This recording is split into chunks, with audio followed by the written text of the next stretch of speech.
magkakasama. Ang pagpupuri at inawitin, ang papasalamat sa Kanya. At si Master ang muli natin doon sa bagong lupa, nakasulat kaligayahang tunay sa mga tirahang malaginto na hinanda na ni Master doon sa lupa na bago.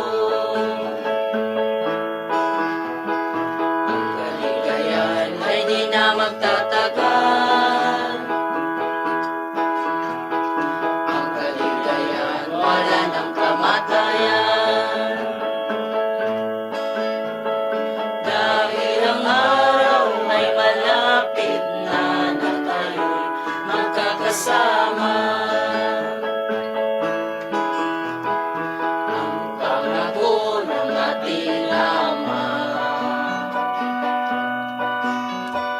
Na tayong lahat gagantimpalaan sa ating mga ginawa doon sa kaharian. Tunay ligaya kung matapos ang mga gawain sa lupa, sa pagdala ng tinubos doon sa bagong lupa. Ang kaligayahan ay di tatagal. Ang kaligayahan wala. Mga kapatid at mga kaibigan, kumusta kayong lahat? Sa pangalan sa PEDM, ang Philippine Association Divine Master Holy Spirit Incorporated. Taos puso kaming maganyaya sa inyo nga makikinig sa aming programa, ang Tatak ng Espiritu Santo para sa Kaligtasan ng Tao. At ito po ang inyong lingkod, kapatid na Hermogenes Macarayo, ay umaasa na sana ang pagpapala ni Master ay suma sa inyo at bigyan kayo ng mabuti at malusog na pangangatawan at malinaw na pag-iisip upang sa ganon ay lubos ninyong maunawaan ang mga katotohanan nga pag-aralan natin ngayon, mga katotohanan nga lahat nakasulat sa Biblia. At kung mayroon mang mga referensya na babasahin po namin, ito ay binasa po namin upang hindi sumalungat sa banal na aklat. At ito pong programa na ito, ang Tatak sa ng Espiritu Santo para sa Kaligtasan ng Tao, ay patuloy na mapakinggan dito sa impilan ng Power Radio sa oras kita sa alas 5 hanggang alas 6 ng gabi tuwing Sabado. At sa Ronda FM sa Kidapawan, mapakinggan po ito ang programa po natin, ang Tatak ng Espiritu Santo para sa Kaligtasan ng Tao sa oras sa alas 5 hanggang alas 6 ng gabi tuwing Sabado. At ngayon, makakasama pa po natin ang mga kapatid na mga ministro ng PEDM. Ito naman si Brother Danilo Nakwa. Kumusta mga kapatid at mga kaibigan? Ito po ang inyong lingkod, kapatid na Jonel Inirlan. At ngayon, ibigay ko kayo sa iba ko pang mga kasama na ministro sa PEDM. At ako naman po si Arturo Saltarin. At ito naman po si Jimmy Pinaso. At ito naman po inyong kapatid, Brother Abilino Nabalitan Jr. Ito naman po inyong kapatid, Earl Brian M. Paderon. At ito naman po yung kapatid, Evangelista Brother Jerry Villacoro Amon. Kamusta kaninyo mga kapatid at mga kaibigan? Ito po ang iyong lingkod, kapatid na Rumi Rama Camus. At sa ngayon, ibalik ko kamo kay kapatid na Hermogenes Macarayo upang talakayin ang paksa o tema. Bago po natin tatalakayin ang paksa o tema natin ngayon, binabati po natin ang ating General President and Founder ng ICAGSI, Ma'am Lilia Tuunan. Ang gandang hapon po sa iyo, Ma'am, at sa iyong buong sambahayan. At sa kapatid po natin sa PEDM, ang General Secretary ng organisasyon ng ICAGSI, Ma'am Lisa Subak. Magandang hapon po sa iyo, Ma'am, at sa iyong buong sambahayan. At binabati po natin ang ating Legal Counsel sa PEDM, si Attorney Pampilo Agbong. Magandang hapon po sa iyo, Attorney. At ngayon, bago natin tatalakayin, Bradani, ang paksa po natin ngayon, pag-usapan po natin, kapatid na Dani, ang tungkol sa relihiyon na PIDM. Ano ba ang kalagayan sa PIDM kung ang pag-usapan po natin tungkol sa legal na pamamaraan? Ang status ng ating samahan, ang PADM or Philippine Association Divine Master Holy Spirit Incorporated, ay active ang status. At ito ay nakarehistro noong Marso 6 sa taon 2024 at ito ay natatag noong December 29, 2023. At ang mga layunin nitong ating association ay una, ang pagpalaganap sa pagpananampalataya sa Ebanghelyo ng Espiritu Santo at mga espiritual na pag-aaral tungkol sa karapatan, sinseridad, karangalan at pagkamawain. At ang pagtulong sa mga tao na may mga karamdaman sa pamamagitan ng mga salita ng Diyos at pagbigay lunas sa mga nangailangan ng mga tulad ng dental at medical na pagpangailangan. At mayroon itong isang aspeto na kailangan makamtan ng mga miyembro. Ito ay mayroong relasyon, magandang relasyon at katayuan sa iba't ibang relihiyon na sa ating mga sanlibutan. Hindi tayo nakipag-ugnayan sa kanila na magulo. Yun ang katayuan natin, Brad Lucarayo. Oo. Ang status sa PIDM ay mayroong pag-unawa sa iba't ibang mga relihiyon, kapatid na Dani, at makakapwa relihiyon ang PIDM, kapatid na Dani. Oo. Oo. At ang isa sa mga gawain na nasa loob sa relihiyon na PIDM ay ang pagbigay tulong sa mga tao na mayroong mga nararamdaman na mga sakit sa pamamagitan sa paggamot. Ginamit ang mga salita na ibinigay ni Master sa atin. At ang isa na layunin bakit na itatag ang relihiyon na PIDM upang ipalaganap ang pananalig sa mga tao diyan sa Espiritu Santo. Ito ang layunin bakit na itatag noong 2023 at narehistro sa gobyerno ng Pilipinas noong Marso 6. At ang pagtatag sa relihiyon na PIDM, alam po natin na mga ministro sa PIDM na mayroon po tayong karapatan ang bawat tao dahil nasa bansa po tayo na mayroong kalayaan. Nalatid sa Philippine Constitution, sa Bill of Rights Article 3, Section 4 ug Section 5, mayroon po tayong freedom of religion. Kaya nga, mayroong libertad ang tao kung anong relihiyon ang magustuhan mo at doon ka umanib.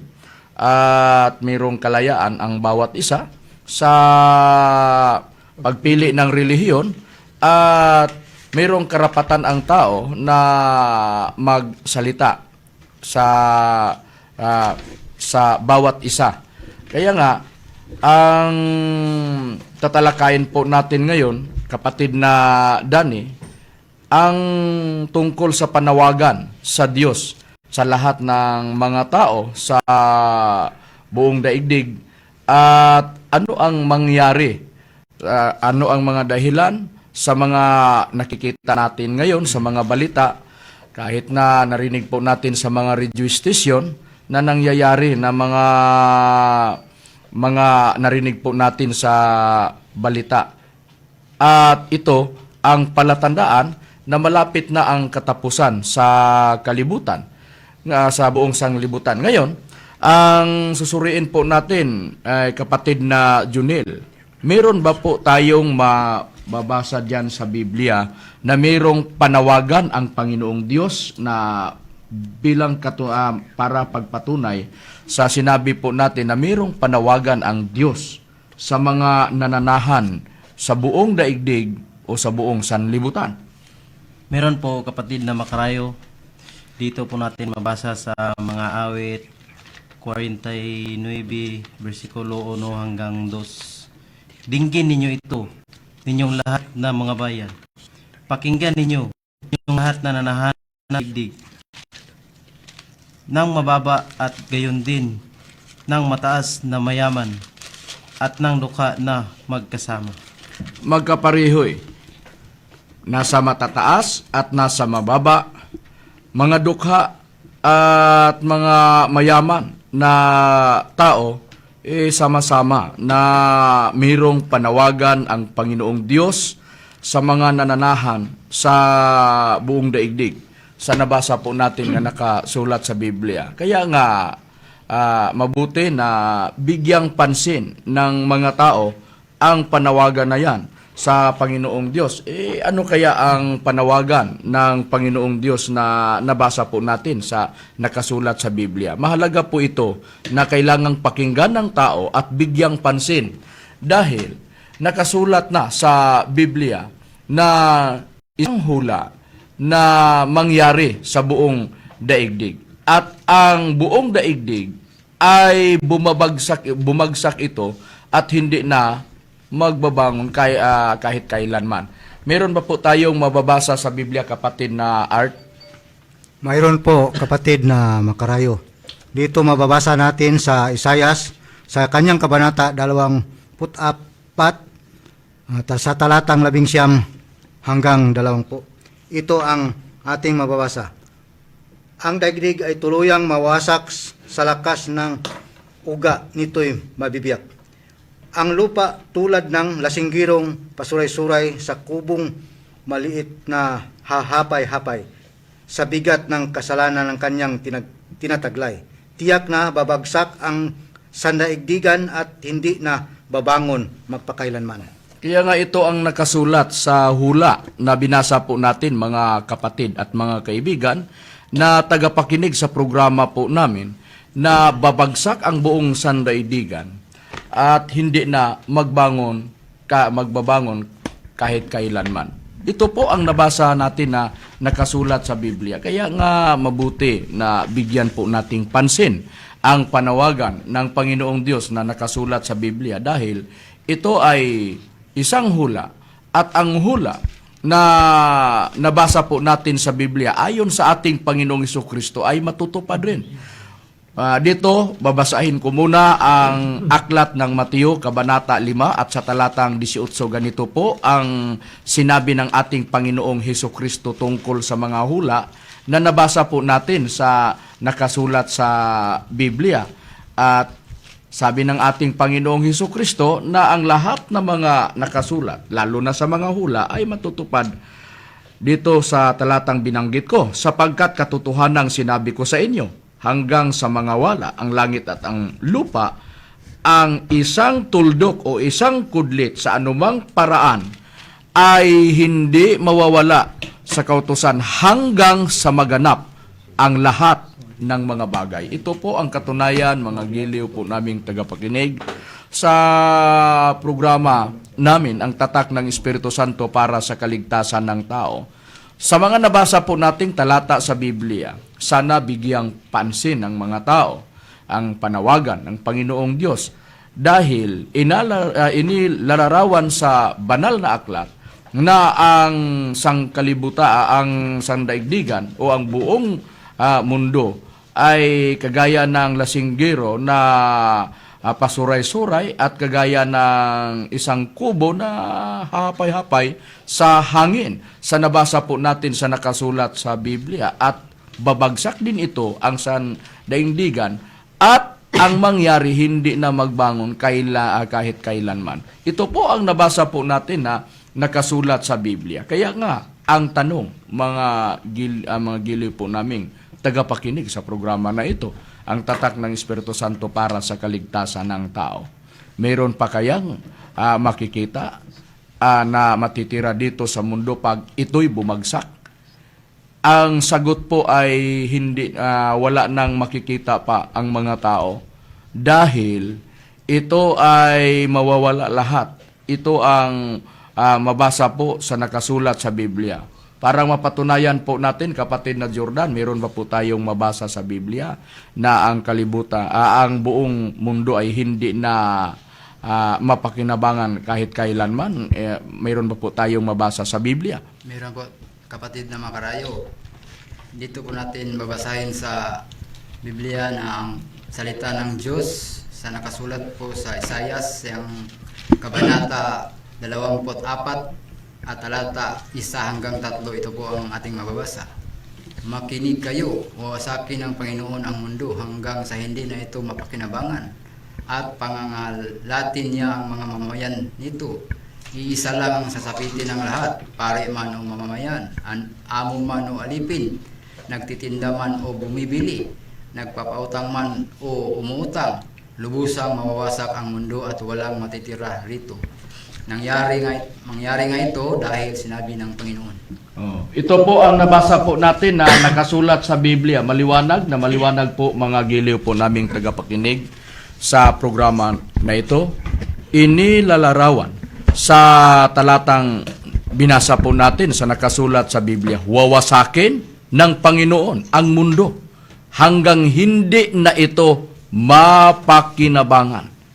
Ito ang nabasa po natin sa Biblia. Sa 3 naman, lubusang mawawasak ang mundo at walang matitira rito. Mangyayari nga ito dahil sinabi ng Panginoon. Ang Panginoon mismo ang nagsabi sa nabasa po nating talata sa Biblia. Kaya nga, dapat bago pa ito mangyari, ang tao nakahanda na. Ano kaya ang dapat gagawin ng tao para makaiwas siya sa bago ito mangyayari? At kung darating man ang itinakdang panahon na mawawasak ang buong mundo, ang tanong, saan kaya tayo titira, mga giliw po na tagapakinig po sa programa namin? Ang tatak ng Espiritu Santo para sa kaligtasan ng tao. Ang sagot yan sa tanong, kukunin namin sa banal na aklat. Ang hingin lamang namin sa inyo na pakinggan po namin. Pakinggan po ninyo ang programa namin para mabigyan namin kayo o mapaliwanag namin sa inyo kung ano kaya ang dapat natin gagawin sa hindi pa mangyari ang nabasa po natin mga nakasulat sa banal na aklat. Kaya nga ang tanong, dagdagan pa natin ang tanong. Maliban na ang buong mundo ay mawawasak at wala nang matitira rito, sa nabasa po nating talata sa Biblia, ang lahat ng mga bagay na makikita natin ngayon dito sa mundo. Ang tanong, mananatili ba na makikita natin hanggang sa walang katapusan? Ang sagot po, hindi. Dahil ang mga bagay na ito isinulat na sa banal na aklat, hinula na sa banal na aklat na lahat ng mga bagay dito sa mundo, pati ang mundo, mayroong katapusan. Mayroon ba po tayong mababasa para mapatunayan po natin, kapatid na Rumi? Mayroon din mababasa natin sa banal na aklat, kapatid na makarayo, dito ng nakasulat sa 1 Pedro, kabanata 7 at sa talatang kabanata 4 sa talatang 7. Ngunit ang wakas ng lahat ng mga bagay ay malapit na. Kayo nga'y mga pakakahinahon at mga puyat sa panalangin. Maliwanag po sa binasa pong talata sa Biblia, ngunit ang wakas ng lahat ng mga bagay ay malapit na. Sino ang nagsabi? Hindi kami na mga ministro ng PDM. Binasa lang po namin sa nakasulat sa Biblia. At ang nabasa po natin sa Biblia, maliwanag po na ang lahat ng mga bagay ay malapit na ang kawakasan. Sa nabasa po natin sa nakasulat sa Biblia. Kung babasahin po ito sa ibang translation, kagaya ng ang salita ng Diyos, kasi ang binasa sa kapatid na ministro, ang Tagalog King James Version. Basahin ko po dito sa 1 Pedro, kabanata 4 at sa talatang 7. Ganito na ang mabasa po natin na nakasulat sa Biblia. Malapit na ang katapusan ng mundo. Kaya pigilan nyo ang sarili niyo para hindi kayo makagawa ng masama at ang walang maging hadlang sa mga panalangin niyo. Importante para sa tao ang panalangin na gagawin ng tao at palaging magdadasal ang tao. Dahil sa nabasa po natin sa Biblia, malapit na ang katapusan sa buong sanglibutan o sa mundo o ang katapusan sa mga bagay. Pero baka mayroong mga nanonood sa programa po natin sa YouTube na naglantaw sa na nanonood sa programa po natin sa YouTube sa PEDM Universal. Baka mayroong mga katanungan sa pag-iisip po nila.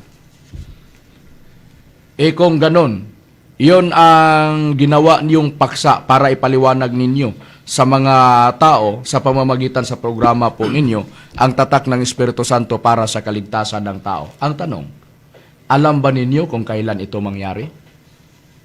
Anong taon? Anong buwan? At anong pitsa? Ang sagot po sa mga ministro ng PEDM, Diyos lang ang nakakaalam. Ang pagkakaalam lang sa mga ministro ng PEDM, ito lang.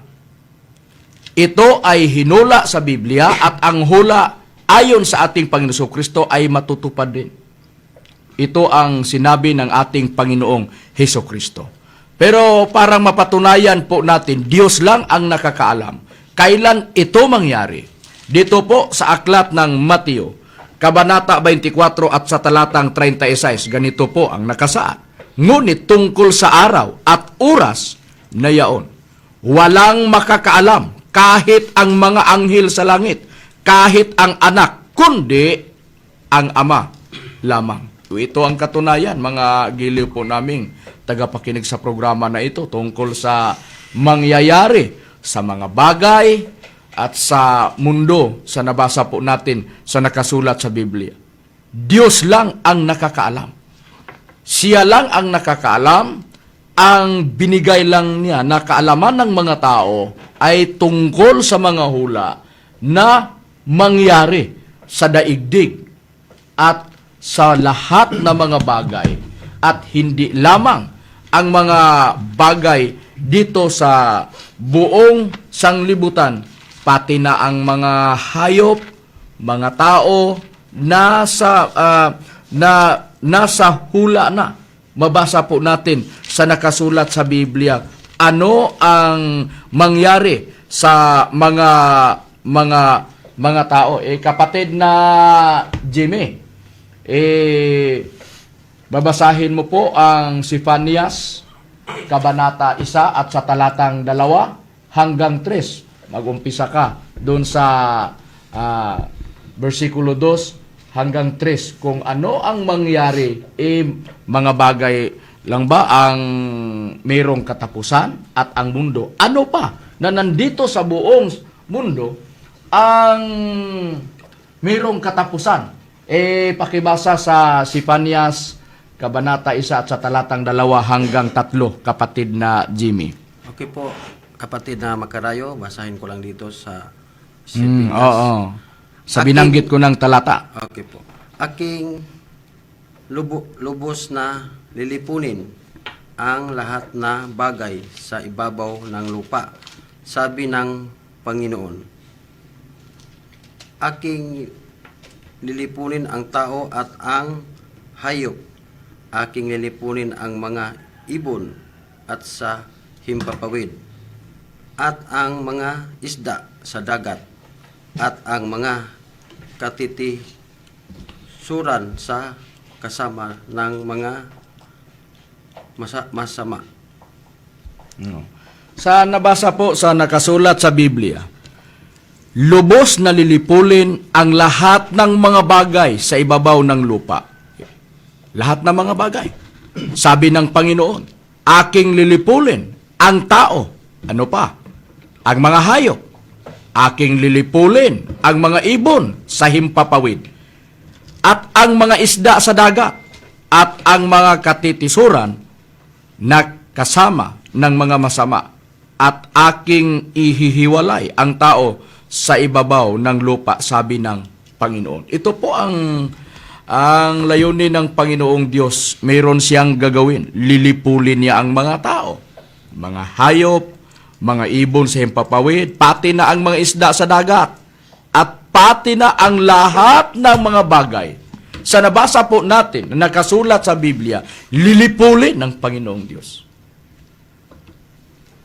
Mayroong katapusan ang buong mundo. Ang mga nandito sa buong mundo, tiyak na darating din ang panahon na ito'y lilipulin ng Panginoong Diyos. Ito po ang nabasa po natin sa nakasulat sa Biblia. Kung mayroon mang hindi maniniwala sa amin, ito ang tandaan ninyo, mga giliw po naming tagapakinig, hindi kami ang nagsabi. Binasa lang po namin sa nakasulat sa banal na aklat. At ayon sa ating Panginoon Kristo, tiyak na ito ay matutupad dahil ito ay nakasulat sa banal na aklat. Ito ang sinabi ng ating Panginoon Kristo. Ito lang ang napili naming paksa para palaging handa tayo bago dumating ang katapusan sa mga bagay, katapusan sa lahat na nandito sa buong mundo, pati na ang buong mundo, mayroong katapusan. Ito po ang nabasa po natin. Natutuo kasi dito po namin binasa sa banal na aklat. At ngayon, mayroong mga palatandaan. Mayroong mga palatandaan na ibinigay ang ating Panginoong Hesukristo para ang tao palaging maghanda. Kapatid na Dani, ang tanong, mayroon bang mga palatandaan na ibinigay ang ating Panginoong Hesukristo bago pa mangyari ang mga hula na nakasulat sa banal na aklat na mangyari sa buong daigdig tungkol sa katapusan sa lahat? Mayroon, Brad Macarayo, at ang pahayag ng ating Panginoon Kristo ay nakasulat sa aklat ni Mateo sa Kapitulo 24, versikulo 6 hanggang 8. Ito ang pahayag ng ating Panginoon Kristo. At mga kakirinig kayo ng digmaan at mga alingaw ng mga digmaan, ingatan ninyo na huwag kayong magulimihanan sapagkat kinakailangan ito'y mangyari datapot hindi pa ang wakas, sapagkat magsisitindig ang bansa laban sa bansa at ang kaharian laban sa kaharian, at magkagutom at lilindol sa iba't ibang dako. So, malinaw ang binigay na palatandaan ng ating Panginoon Kristo, ang mga mangyari sa hindi pa darating ang wakas o ang katapusan ng mundo. Ito'y patungkol sa mga digmaan, bansa laban sa bansa, digmaan sa kaharian, bato kangharian, sa gingharian, at ang mga darating na lindol at mga gutom sa lahat ng dako ng daigdig. Oo, ang mga nakikita natin sa mga balita, kapatid na Dani, tungkol sa mga digmaan na nangyari sa iba't ibang bansa na nagdigmaan, ito'y kailangan mangyari, sabi ng ating Panginoong Hesukristo. Isa itong palatandaan na hindi tayo magbigay na pagkumpiyansa kapatid na Dani. Dahil hindi tayo dapat matakot. Oo, dahil sabi ng ating Panginoon Kristo, kailangan ito mangyari. Isa itong palatandaan na malapit na ang mga hula sa banal na aklat at palagi tayo. Sinabi lang sa ating Panginoon Kristo, kapatid na Dani, para maghanda palagi ang mga tao. At saka papahirapan niya muna ang mga tao bago darating ang wakas. Oo. At mayroong mga mangyari na mga paglilindol at mga kagutom na mangyari.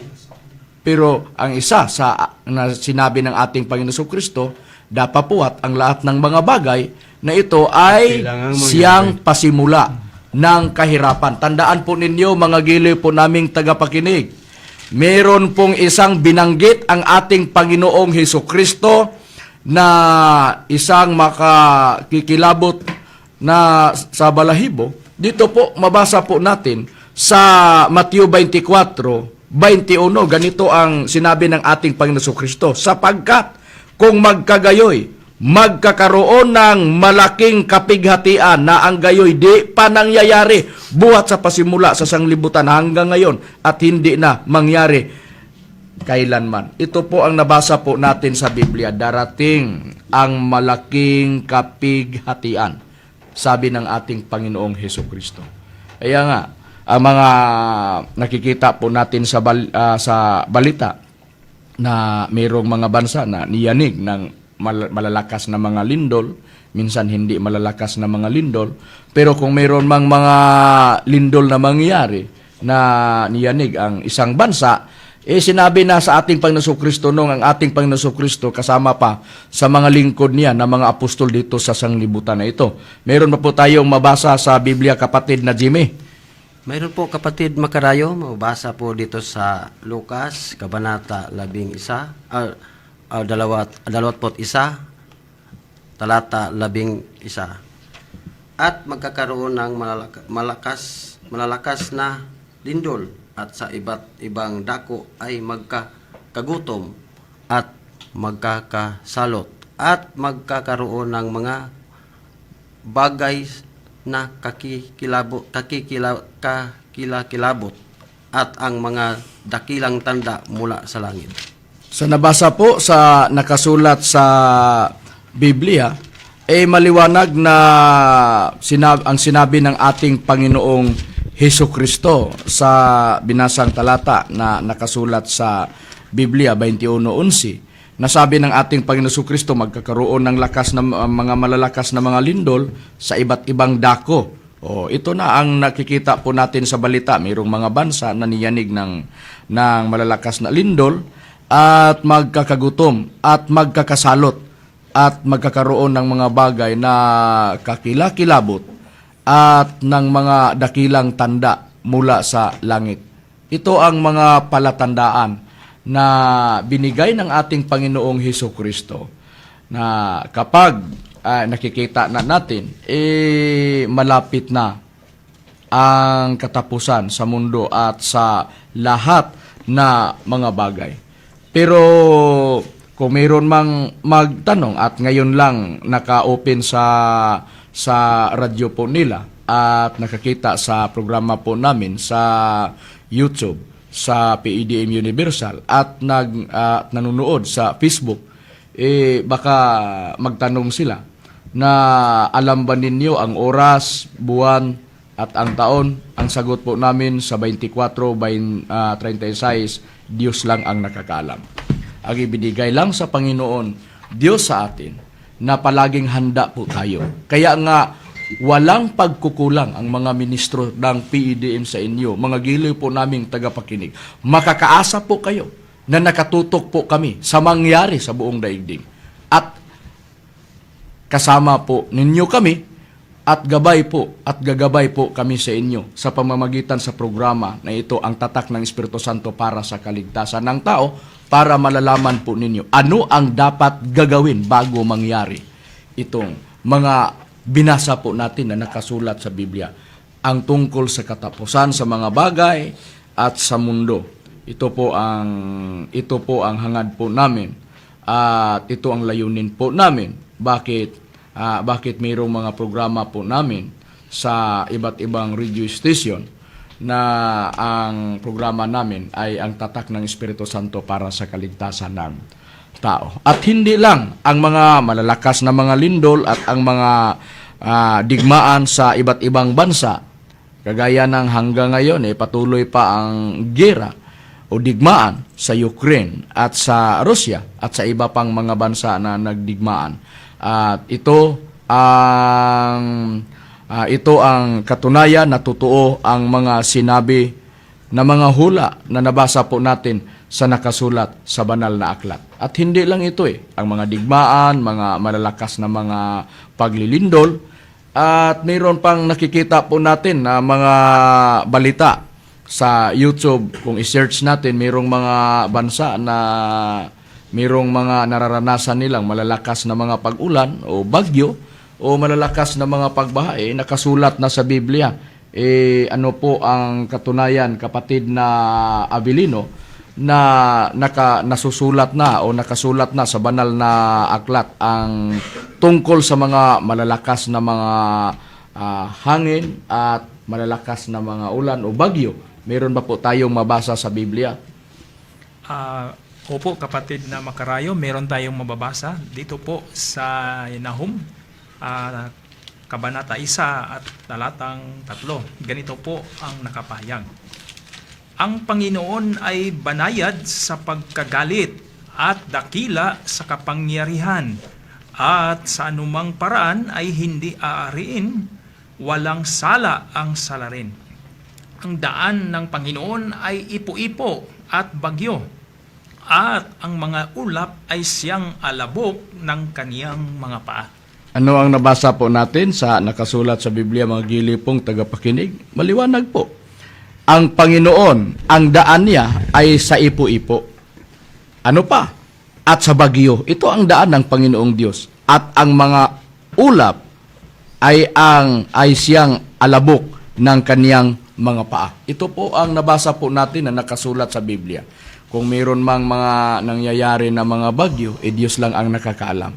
Sabi sa Biblia na nabasa po natin sa banal na aklat, ang ipo-ipo at ang bagyo daan ng Panginoong Diyos, at ang mga ulap ay mga alabok sa kanyang mga paa. Ito po ang nabasa po natin sa Biblia. At sa takbo ng panahon, hindi magkapareho.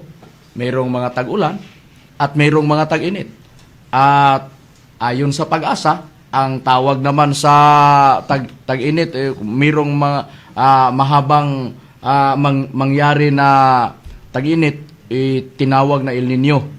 At ang tag-ulan naman ay tinawag po nilang sa Pag-asa na La Nina. Ito po ang maririnig po natin sa mga balita, kung magbigay na ng balita ang Pag-asa.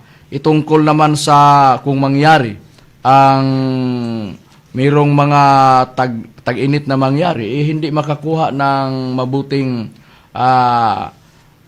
mabuting pag-harvest ang mga farmers. Kaya nga, nakasulat na sa banal na aklat. Ano ba ang katunayan diyan, kapatid na Brian? Ang katunayan dyan ay mababasa natin sa Aklat ng Amos sa Kapitulo 4, versikulo 9. At ito ang nakasulat.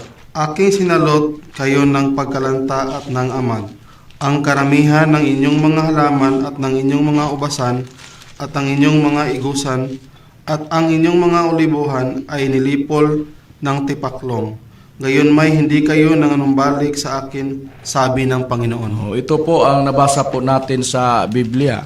At mangyari po ito na makikita po natin na ang mga pananim ay mayroong mga mangyari. Ang mga lahat ng mga pananim ng mga farmers ay hindi makakuha sila sa pag-harvest na marami ang harvest nila dahil sa nabasa po natin sa Biblia, ito ang ginawa ng Panginoong Diyos sa nakasulat sa banal na aklat. At hindi lang po ito Kung hindi naman sa malalakas na mga pagbagyo at mayroong mataas na init na mangyari o tag-init na mangyari, mayroon mang mga mararanasan ng taon, lalo na sa mga karamdaman o mga sakit. Kapatid na Dani, kagaya noong nakaraan, yung pumasok ang COVID-19. Pinangalanan ito sa mga doktor na COVID-19, ang virus na pumasok sa noong 2018-2019. Oo. At ang virus na ito napangalanan na COVID-19. Pero noon na hindi pa dumating ang 2018, 2019, 2020 na napangalanan ang virus, wala pang COVID-19 na mabasa po sa Biblia.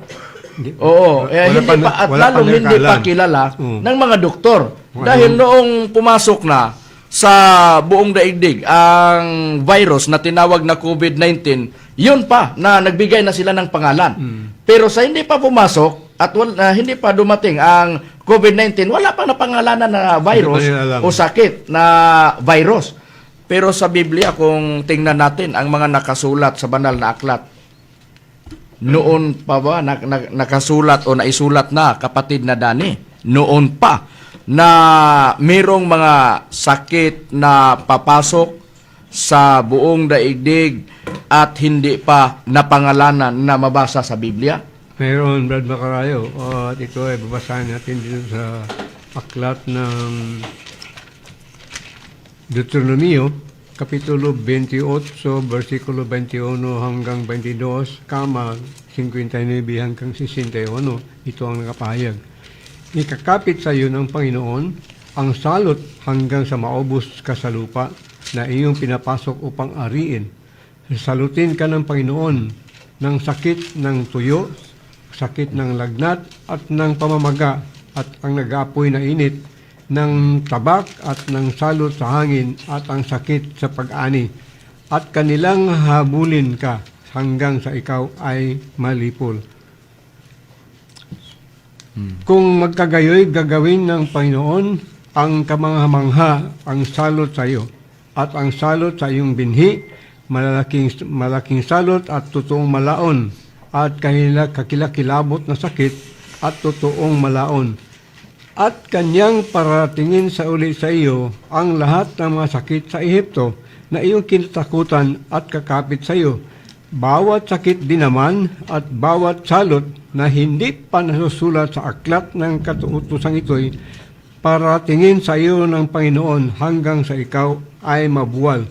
So, grabe ang mga pahayag na nakasulat sa Deuteronomio tungkol sa mga sakit na ilalapat sa Diyos sa tao. Sakit sa medical, yung sa balat, sakit sa sakit ng tao, at saka ang sakit sa mga halaman at sa mga tanim. At ang pinaka-importante, ang pinangalan niya ng sakit na hindi pa nasusulat sa kautusan ito dahil hindi pa ito dumating sa daigdig at wala pa nakakalam kung ano itong sakit na darating. Nakikita natin, kapatid na Dani, ang sinabi ng ating Panginoon Kristo na lahat na nakasulat sa Biblia ay totoo at ito'y matutupad. Sabi ng ating Panginoon Kristo. Ito, maraming mga taon ang nakaraan, kapatid na Dani. Mula isinulat ang Deuteronomium binasa mo, 28, 59, kama 61 sa Deuteronomio na isinulat ni Moises. Kasi ang nagsulat sa Deuteronomio, kapatid na Dani, si Moises. Tinawag ito na, sa mga scholar ng Biblia na Pentateuch, the Five Book of Moses. Yung nakasulat sa Deuteronomio 28 binasa mo na talata, hindi na pangalanan ang sakit na ipadala ng Panginoong Diyos dito sa mundo. Sinabi ng ating Panginoon Kristo, lahat na nakasulat, totoo at ito ay matutupad. Kaya nga nagkatotoo ang sinabi ng ating Panginoong Kristo at ang sinabi ni Moises na isinulat niya sa Deuteronomio sa panglima niyang sulat, kapatid na Dani, sa tinawag na Pentateuch, the Five Book of Moses, na nagmula sa Genesis hanggang sa Deuteronomio. Kaya nga, ngayon, ang babasahin po natin na nakasulat sa Biblia, ang para sa atin na mga tao, yung napanood natin na mga balita sa television, sa YouTube, at sa Facebook na makikita po natin, kahit nasa maririnig po natin na balita sa radio station, bawat araw, bawat gabi, nakasulat na sa banal na aklat at mabasa po natin sa Biblia. Mayroon ba po tayong mababasa sa Biblia, kapatid na Junel? Meron po, kapatid na Macarayo. Dito po natin mabasa sa Isaias 28, versikulo 19. Sa aba ng putong ng kapalaluan ng mga manglalasing sa Ephraim. Paki ang binasa mo sa Isaias, pakibasa sa talata sa kabanata 28 sa talatang 19. Okay. Sa tuwing dadaan, tatangayin ka sapagkat tuwing umaga ay daraan sa araw at sa gabi. At mangyayari na ang balita ay magiging kakilakilabot na talastas. Ito ang nabasa po natin sa nakasulat sa banal na aklat na sa tuwing dadaan, tatangayin kayo sapagkat tuwing umaga ay daraan sa araw at sa gabi at mangyayari na ang balita ay maging kakilakilabot na matalastas. Ito po ang nabasa natin. Ito po ang nakikita natin ng mga balita sa YouTube, sa Facebook, naririnig po natin sa radio station at napanood po natin sa telebisyon na mga balita. Ito po ang katunayan na lahat na nakikita natin ngayon at napanood natin ngayon dito sa mundo, lahat nakasulat na sa banal na aklat.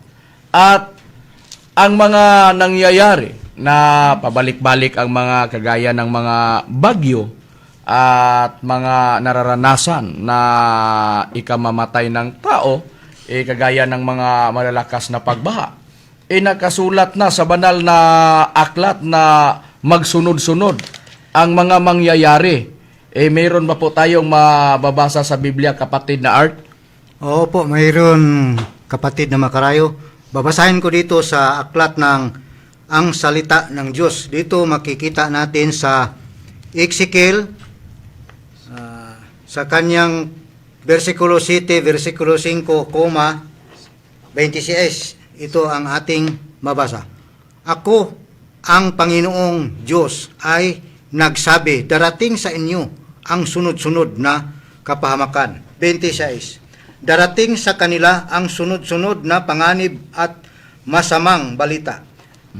Magtatanong sila sa mga propeta, pero wala silang matatanggap na kasagutan.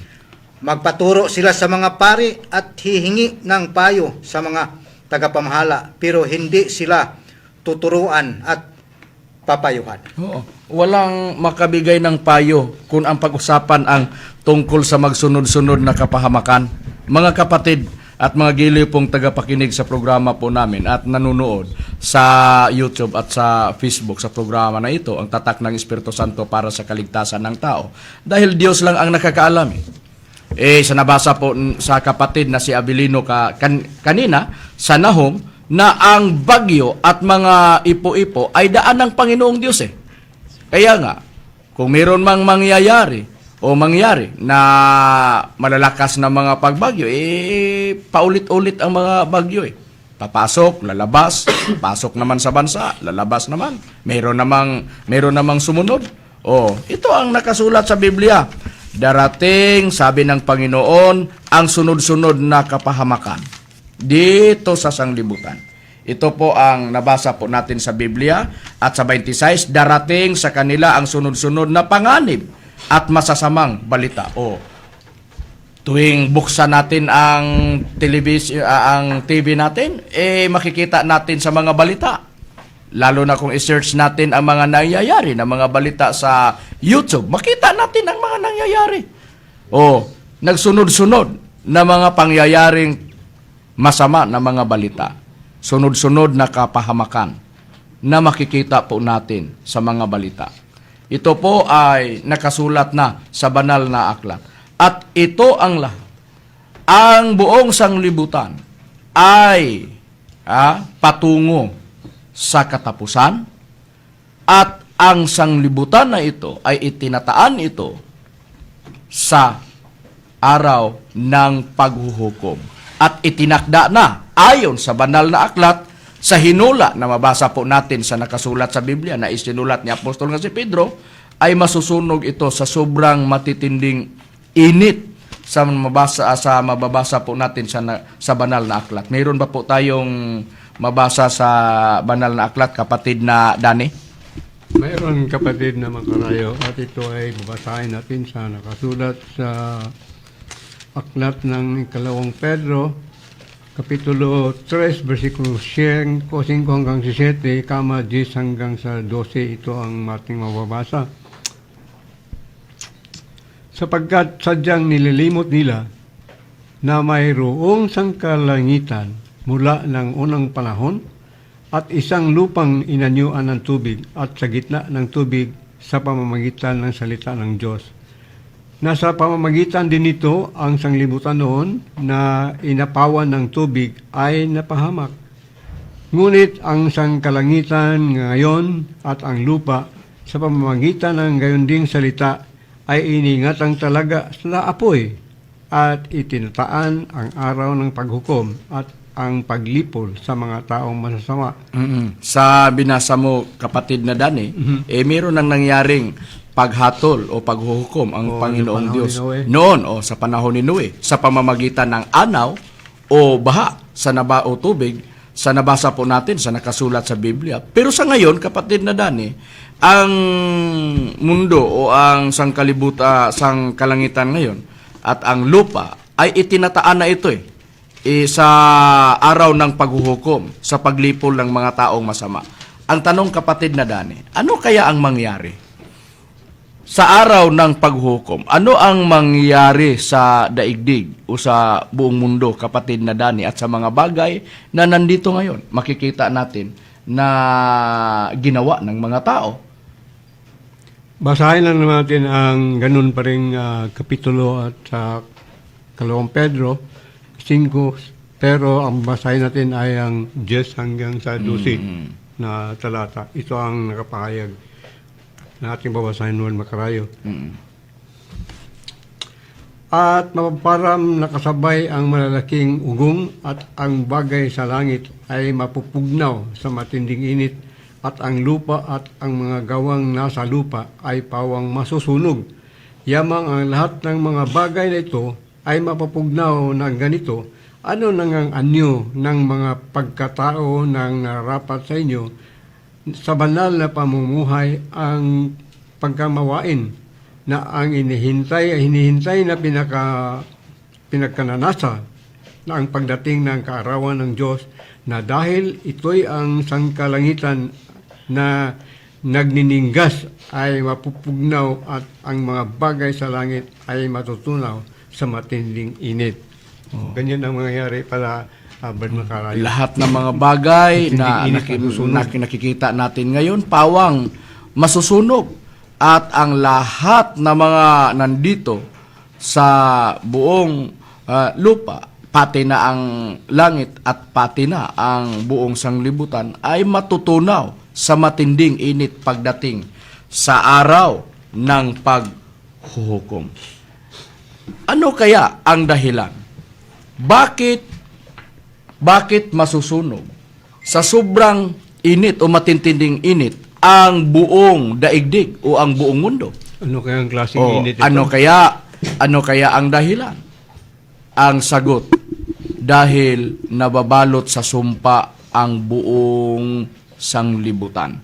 Meron ba po tayong mababasa sa kapatid na Jordan diyan sa banal na aklat parang mapatunayan po natin na dahil sa ang buong sanglibutan ay nababalot sa sumpa ng Panginoong Diyos, tiyak na masusunog ang buong sanglibutan. Meron po kapatid na makarayo, ayon po dito sa banal na aklat, sa nakasulat po dito sa Isaias, siyang kabanata 24 at talata 6. Ito po ang nakapahayag. Kaya't nilamon ng sumpa ang lupa at silang nagsisitahan doon ay nangasumpungang salarin. Kaya't ang mga nananahan sa lupa ay nangasunog at nangagilan ang tao. Ito ang dahilan bakit hahantong ang buong sanglibutan o buong mundo sa nabasa po natin sa katapusan. At masusunog po ito dahil nababalot ang buong lupa sa sumpa ng Panginoong Diyos. Ilang sumpa ang makasusunog sa buong daigdig o sa buong mundo at sa lahat ng mga bagay na nandito sa mundo. Dito po sa nakasulat sa Bugna 11:14, ang babasahin ko po ay ang Cebuano, pero ilipat na po natin sa pagbasa isali na po natin sa wikang Pilipino o sa Tagalog. Ganito po ang nakasaad sa Biblia. Nakaraan ang ikalawang sumpa. Narito, nagmadaling dumarating ang ikatlong sumpa. Ikatlong sumpa ang makasusunog sa buong mundo, sa lahat ng mga bagay, pati na sa mga tao, na lilipulin ng Panginoong Diyos pagdating sa araw ng paghuhukom. Sa nabasa po natin sa Biblia, ikatlong sumpa ang dahilan bakit masusunog ang lahat ng mga bagay sa sobrang init o matitinding init, pati na ang buong daigdig o ang buong mundo masusunog at hahantong sa katapusan. Ito po ang nabasa po natin sa nakasulat sa Biblia. Ano kaya ang tinutukoy na ikatlong sumpa? Ang tinutukoy na ikatlong sumpa, walang iba kundi ang ikatlong digmaan na mangyari sa buong daigdig. Meron pa po tayong mabasa sa Biblia, kapatid na Rumi?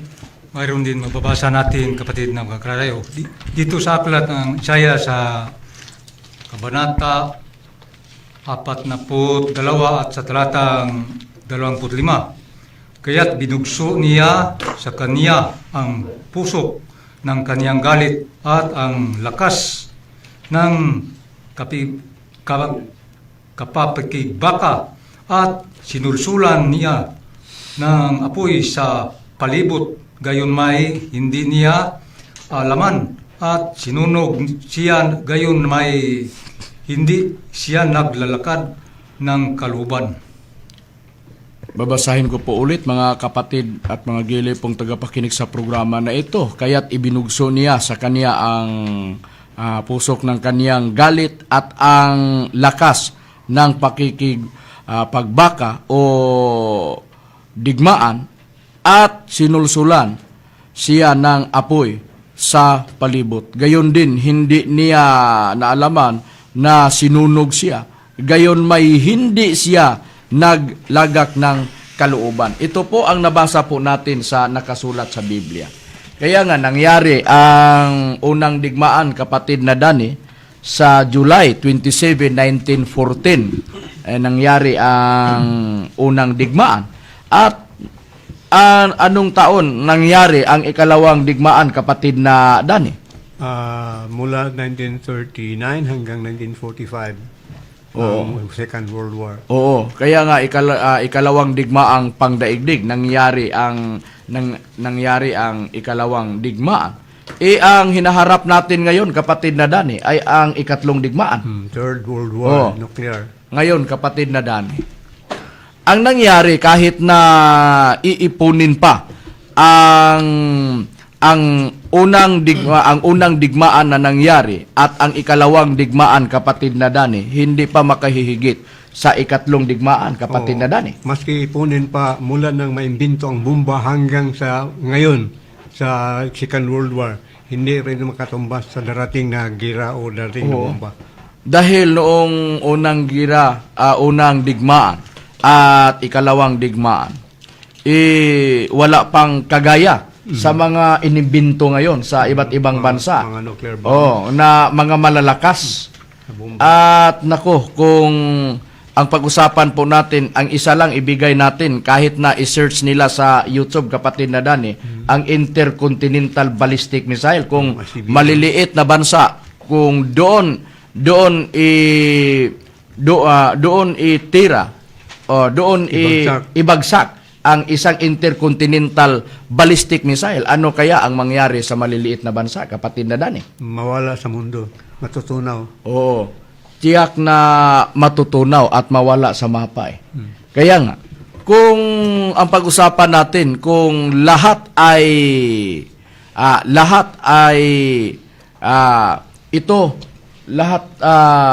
pumutok, kapatid na Dani, ang lahat na mga nuclear bomb, mga nuclear bomb. Ano kaya ang mangyari sa buong daigdig? Siguradong matutunan sa masisira, magigiba. Oo, magigiba.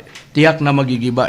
Kaya nga, noong isa lang ang babasahin lang po nating talata sa nakasulat sa Biblia, nagbigay na ng sampol ang Panginoong Diyos sa nangyari sa Sodoma at Gomora.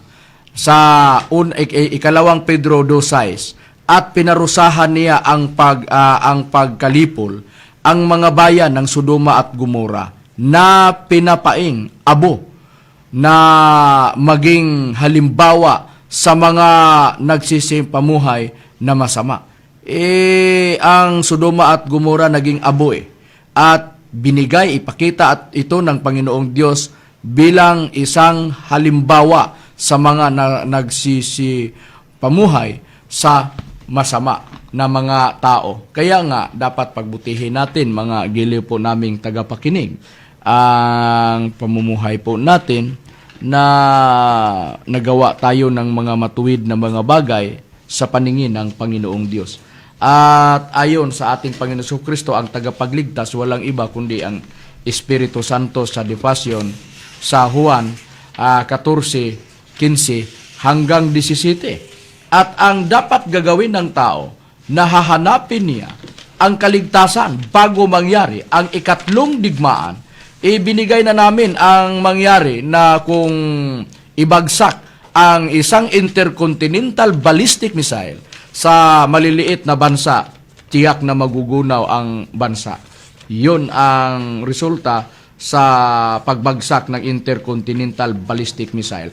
Kaya nga ang nangyari sa Sodoma at Gomora, wala pa, kapatid na Dani, ang intercontinental ballistic missile.